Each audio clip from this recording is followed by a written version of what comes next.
speaker, again, you may have heard in one of the previous sessions, is Sami Ramadani. Sami is one of the Iraqi Democrats Against Occupation who we've worked with very closely for, again, more than a decade. He's a lifelong campaigner and socialist and activist who's exiled from Iraq, and he does a great deal of work in terms of campaigning about what is going on in the Middle East. So please welcome Sami Ramadani.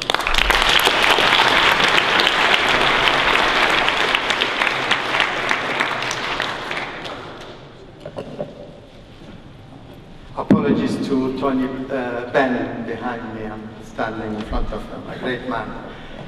Looking forward to hear him. Move the stand, can I? I don't want to bring it down.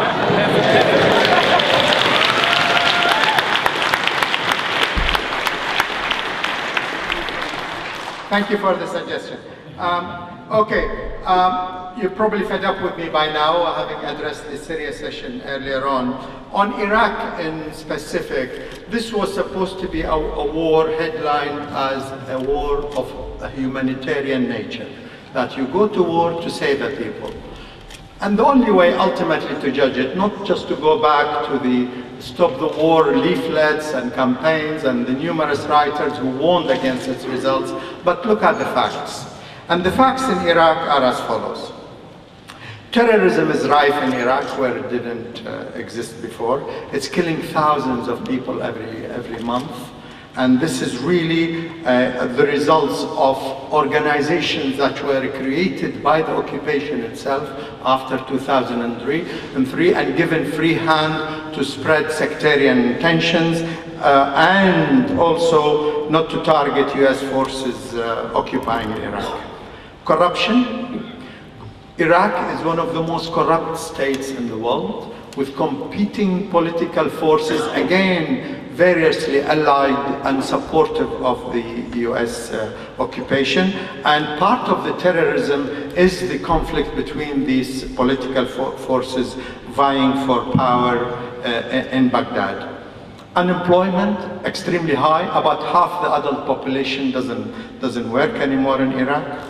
Women's rights, remember how much Tony Blair and his friends talked about women's rights in the context of Afghanistan and Iraq. Women's rights have taken an enormous blow.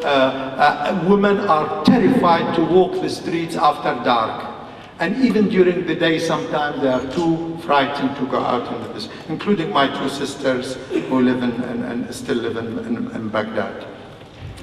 Health service, almost totally destroyed, especially for the poorest sections of the population. Education.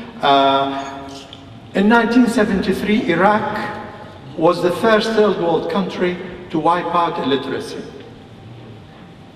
No thanks to any particular regime, but it is the eagerness of an ancient civilization to educate its sons and daughters and keep up with knowledge. And the people were hungry for that type of approach, which started enormously after the 1958 revolution. So illiteracy is now back in Iraq in a very big way. About 40% now of the population is back to illiterate ways.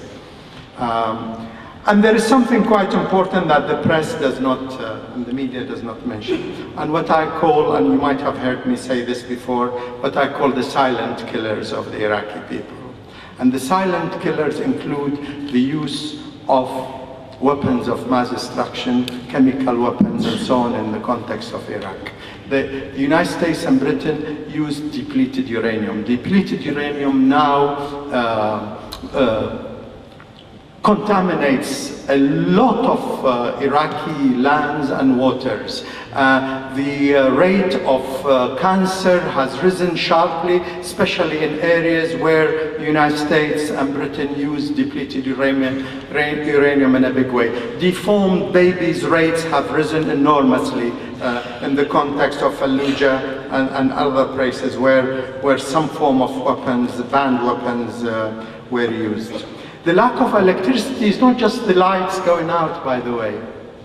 In metropolitan cities, and Baghdad is a huge one with 7 million people living there, when there is no power, it means families suffer enormously. People have babies, have children to look after. They have to go and buy medicine when they fall ill and so on. And the cutting off of power for about 18 hours a day is a major disaster for big cities.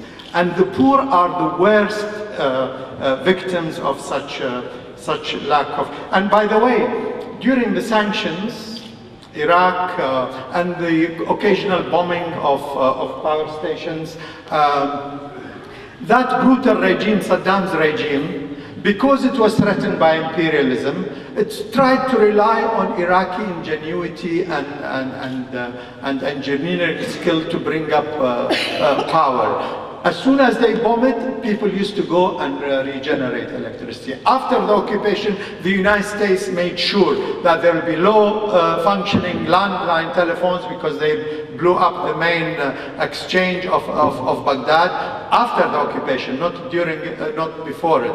And they made sure that these electricity power stations never come back online properly. The psychological impact on the children of Iraq is massive.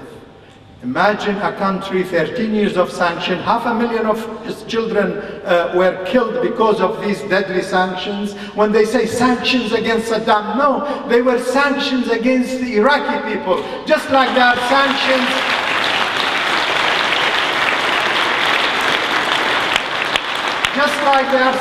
against the Iranian people and the Syrian people. It is the people that suffer from imperialist intervention. It's not regimes that suffer, it's the people. And the damage done to two generations of Iraqis will not be repaired for decades to come. So stop the war, and the anti-war movement and the peace movement must be consolidated and strengthened so that we manage to get our voices heard and stop future aggressions and interventions. Thank you.